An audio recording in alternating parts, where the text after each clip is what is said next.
bertahun-tahun kemudian untuk memecahkan masalah kelebihan penduduk. Seorang insinyur merancang gedung pencakar langit ini. Tempat ini bisa menampung ribuan orang.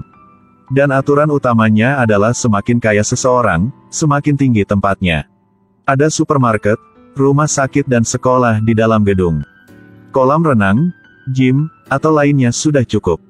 Di teras ada kebun. Orang-orang miskin tinggal di lantai paling rendah, tidak bisa melihat matahari. Robert seorang dokter, setelah waktu mencoba tanpa berhenti. Dia memiliki harta raksasa dan tinggal di lantai ke-25. Kondisi dan sekitarnya jauh lebih baik daripada lantai bawah. Robert berbaring dan menikmati cahaya matahari. Tetapi tindakan itu ditemukan oleh seorang gadis yang tinggal di lantai ke-26. Lihat perut six-pack-nya. Charlotte segera mendorong Richard yang berdiri di sampingnya ke sudut. Lalu dengan sengaja melempar sebuah botol alkohol ke tempat Robert. Berhasil menarik perhatian dia. Untuk minta maaf, Charlotte mengundang dia bergabung pesta malam ini di rumahnya. Robert tidak menolak, menghabiskan setengah hari berpakaian dengan benar dan naik ke atas. Dia berpikir lantai ke-26 akan adalah tempat mewah. Tapi tempat ini sangat menarik, tidak seperti suasana aristokrat di benaknya. Ternyata sebagian besar tamu di pesta adalah tetangga-tetangga yang tinggal di lantai bawah. Bagi orang yang tinggal di lantai bawah, lantai ke-26 adalah tempat yang tak bisa menyentuh. Tapi siapa yang bisa menolak undangan dari Charlotte? Jika itu saya juga tidak akan melakukannya. Ketika mabuk Robert pelan-pelan hilang dirinya. Ternyata ini hobi orang-orang kaya. Gadis-gadis cantik mengelilingi, bermain sepanjang waktu. Setelah pesta selesai, Charlotte meminta Robert untuk pergi ke balkon untuk melihat bulan bersama. Keesokan harinya Charlotte mengundang dia bergabung pesta di kolam renang. Ketika keduanya siap ke kolam, ada seorang pria menemui Robert. Menyuruh bahwa ada seorang menunggunya di teras. Dia pikir yakin itulah Anthony yang tinggal di lantai tertinggi di gedung. Robert sedikit gugup, berdiri di lift buru-buru menyesuaikan dasinya. Sampai teras, setelah dia membuka pintu agak tergencang. Di gedung pencakar langit, orang dengan lebih banyak uang akan berada di lantai yang lebih tinggi. Robert yang tinggal di lantai ke-25 menerima undangan dari orang tinggal di lantai tertinggi. Dia membuka pintu, di depan adalah kebun yang sangat indah. Mereka membesarkan kuda di sini.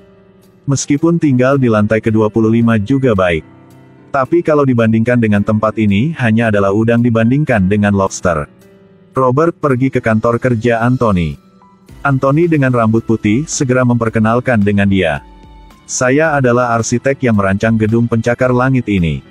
Bangunan itu masih memiliki banyak ruang untuk perbaikan, dia ingin terus membangunnya. Agar gedung tersebut dapat menampung lapangan sepak bola. Bahkan jika Anda dapat mengakomodasi pertanian, maka lebih banyak orang akan pindah ke sini. Robert tahu masalah ini tidak berhenti di situ, terutama konflik antar lantai. Orang di lantai atas selalu melihat ke bawah.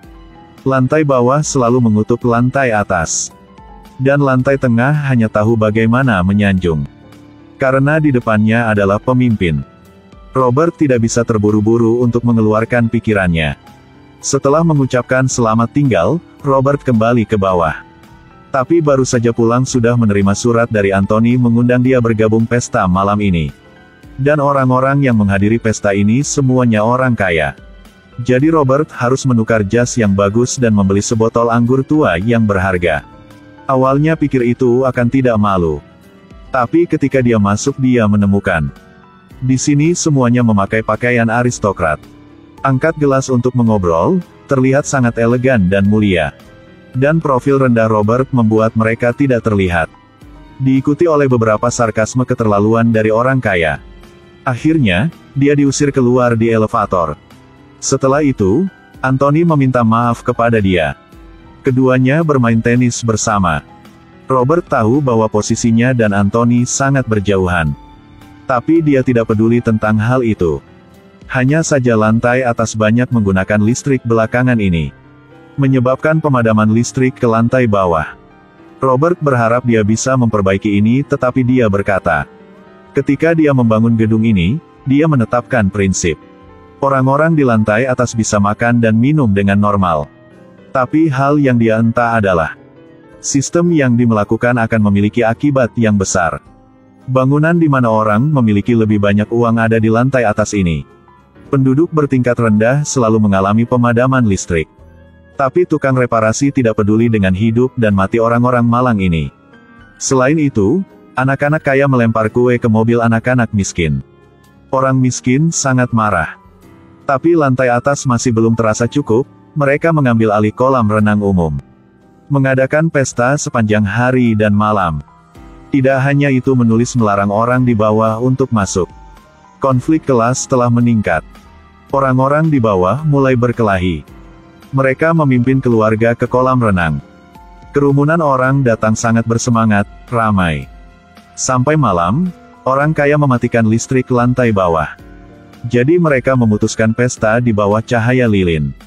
Namun, tindakan itu membuat orang kaya di lantai atas merasa tidak nyaman. Jadi mereka mulai berencana untuk menyingkirkan orang-orang di lantai bawah.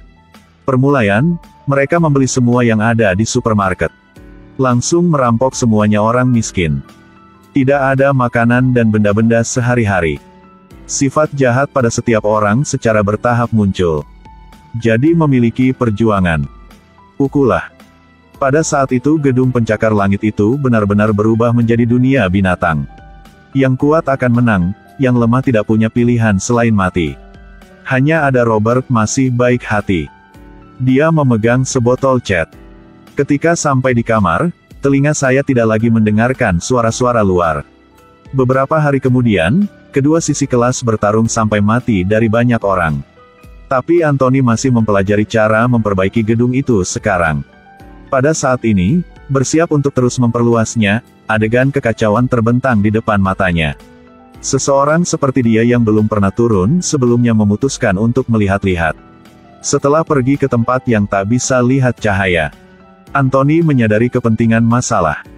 Melihat orang-orang yang berjuang seperti gila, dia menasehati mereka dengan jujur.